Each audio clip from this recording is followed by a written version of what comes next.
তারা ভারতীয় হাই কমিশনে হামলা করার চক্রান্ত করেছে। ভারতীয় হাই কমিশনকে আক্রমণ করার অর্থাৎ ভারত রাষ্ট্রকে আক্রমণ করা। এটা ওই সমস্ত মূর্খ লোকেগুলো যেন এটা বোঝে যে একটা হাই কমিশনের ধারে এসে কোনো প্রতিবাদ করাটা সেটা সেই রাষ্ট্রকে, কারণ ওই জায়গাটুকু কিন্তু স্বাধীন সার্বভৌম ভারত।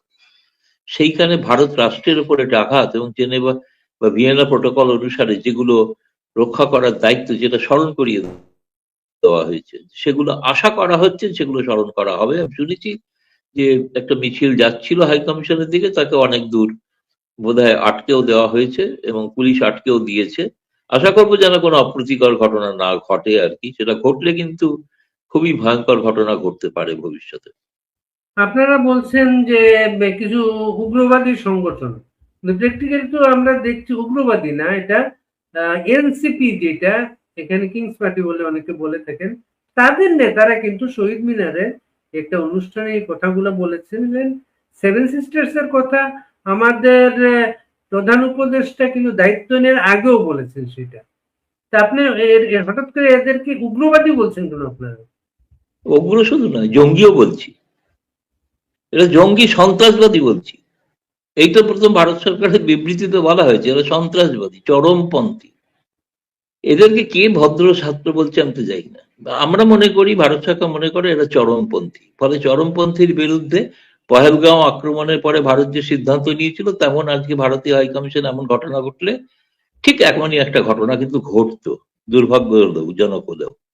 তাহলে এটা মানে যেন মাথায় রাখেন। আপনি বলছেন ভারতীয় হাইকমিশনে যদি কোনো হামলা ঘটতো বা কোনো ইনসিডেন্ট ঘটতো, তার পাল্টা কোনো ব্যবস্থা ভারত নিতে সেটা পারতো আগেই বলছেন? বলা, আগে তো আমি তোমার চ্যানেলে বহুবার বলেছি, একবার কোনো হামলা করে দেখো। আমি তো বলছি নিশ্চয়ই তার মানে সেটা তো না হলে ভারত সরকার বিপদে পড়বে, ভারত সরকারের উপর চাপ তৈরি হবে। ভারত সরকার সহ্য করছে কি করে? সহ্য করার তো কোনো ব্যাপার নেই। কি হতে পারে? সেটা তো সেই সিদ্ধান্ত ভারত সরকার নেবে। তো আমি বলছি আমরা পাকিস্তানের ক্ষেত্রে দেখেছি জঙ্গি ঘাঁটিগুলো, আমরা জঙ্গি বলছি যেহেতু এদের, ফলে জঙ্গি ঘাঁটিগুলোর উপর ক্ষেপণাস্ত্র ছোড়া হয়েছিল, পাকিস্তানের আজকে ঘটনা। আবার আজকে আবার বাংলাদেশের পররাষ্ট্র উপদেষ্টা শহীদ মিনারের সমাবেশে হাসনাত আবদুল্লাহ যে সেভেন সিস্টারকে বিচ্ছিন্ন করার কথা বলেছিলেন, প্রধান উপদেষ্টা পররাষ্ট্র উপদেষ্টা তিনি আবার বলেছেন এটা একটা অবান্তর কথাবার্তা।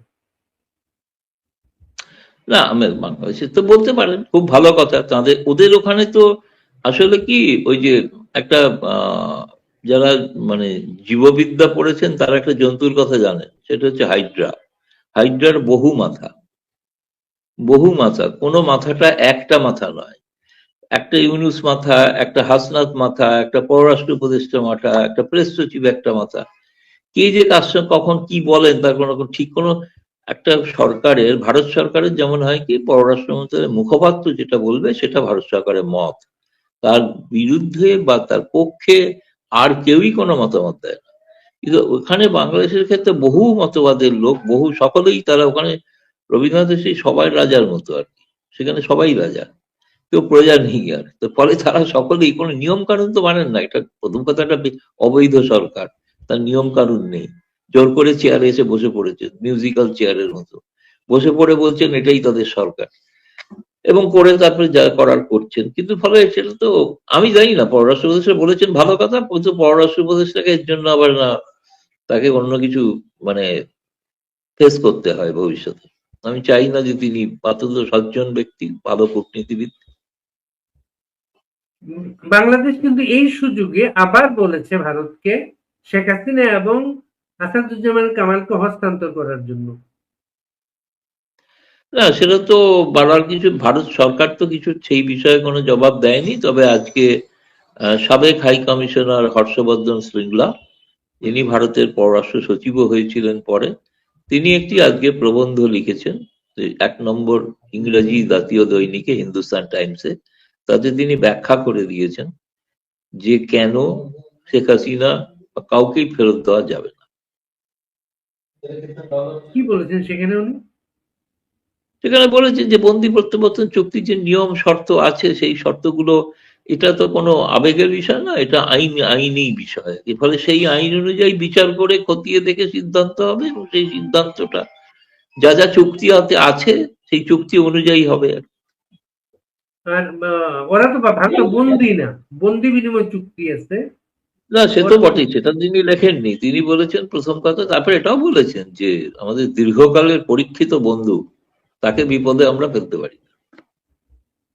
বা এই বাংলাদেশ হাই কমিশনকে যে ডেকে ভারত যে কথা বলেছে, আমাদের বাংলাদেশের পত্রপত্রিকায় যেতে এসেছে যেটা, ওইখানে বাংলাদেশের আইন শৃঙ্খলা পরিস্থিতির অবনতিতে উদ্বেগ প্রকাশ করা হয়েছে, প্লাস সবাইকে নিয়ে অন্তর্ভুক্তিমূলক ইলেকশনের জন্য আবারও বলা হয়েছে সেটা।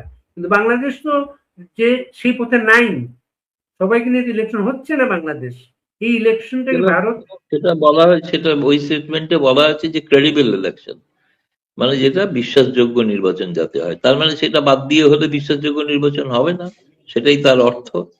এবং তাতে বলা হয়েছে যে এক ব্যক্তি যার একটি ওপর আক্রমণ হয়েছে, তিনি সুস্থ হয়ে উঠুন কামনা করি, কিন্তু তার ঘটনা নিয়ে বাংলাদেশ সরকার এখনো পর্যন্ত কোনো তদন্তই করলো না। অথচ বলে দেওয়া হলো এর সঙ্গে নেপথ্যে ভারত জড়িত আছে এবং ভারতে সে আশ্রয় পাচ্ছে, এবং বাংলাদেশ সরকার কোনো ইন্টেলিজেন্স ইনপুটও ভারতকে দেয়নি, না দিয়ে এই ধরনের কতগুলো লাগাতার অসত্য কথা বলে যাচ্ছে। আমার যেটা মনে হয়েছে, সোজা কথা ফজলুল বলি, এরা করতে চাইছে কি, এমন একটা প্রভোগ করে সিচুয়েশন করতে চাইছে যাতে নির্বাচনটা না হয়। এরা নির্বাচন পেছনের অজুহাত খুঁজছে, এবং সেই কারণেই এই সমস্ত নানা ধরনের প্ররোচনামূলক কাণ্ড যে ঘটছে। আজকে ভারতীয় হাই কমিশনে গিয়ে যদি হামলা করা হয়, তাহলে জানে তারা যে ভারত কি করবে, কি ধরনের প্রতিক্রিয়া দেবে, তাহলে তখন বলা হবে এই অবস্থাতে নির্বাচন হয় না।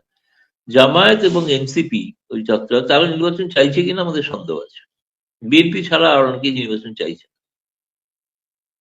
হাদি বলে যে ইয়াং একজন লোক, যাকে ভারত বিরোধী রাজনীতির তরুণ একটা আইকন মনে করে, তার উপর গুলির ঘটনার পরে যারা গুলি করেছে মনে করা হচ্ছে, অভিযোগ হচ্ছে তারা ভারতে আশ্রয় পেয়েছে।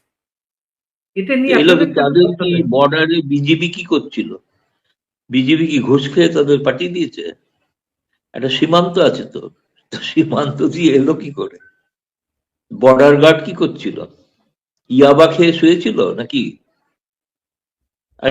তার সীমান্ত দিয়ে পেরিয়ে আসছে, আর সীমান্ত রক্ষীর কোনো কাজ না। আজকে বাংলাদেশের কাগজে খবর আছে 80% সীমান্তের বেড়া হয়ে গেছে, আজকে বাংলাদেশের কাগজে খবর আছে। তো 20% যে বেড়া নেই, সেখানেও তো প্রহরা আছে। তো বিজেপি যদি সাহায্য না করে, সুতরাং যদি কেউ সাহায্য করে থাকে ভারতে আমি বলছি না যে ভারতে পালিয়েছে, যদি পালিয়ে থাকে তাহলে এর সঙ্গে বিজেপি জড়িত।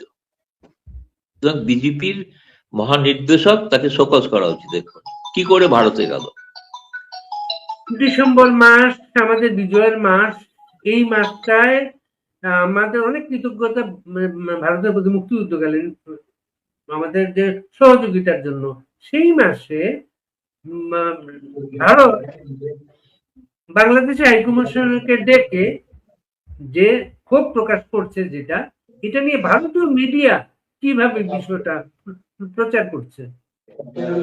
ভারতীয় মিডিয়া প্রচার করছে যা করা হয়েছে, যা ঘটনা করা হয়েছে, এবং ভারতের মিডিয়া তো বাংলাদেশের বর্তমান পরিস্থিতি সম্পর্কে রিপোর্ট করছেই নিয়মিত। সেখানে যে একটা অরাজক পরিস্থিতি, এবং সেখানকার যেটা রয়েছে আজকে হর্ষবর্ধন সিংলার লেখায়, যে বেকারিত্ব কিভাবে 5ই আগস্টের পর বেড়ে গেছে, কিভাবে অর্থনীতি মুখ থুবড়ে পড়েছে, সমস্তটাই তার লেখায় আছে। ওই লেখাটি অবশ্য পাঠ্য সকলের জন্য।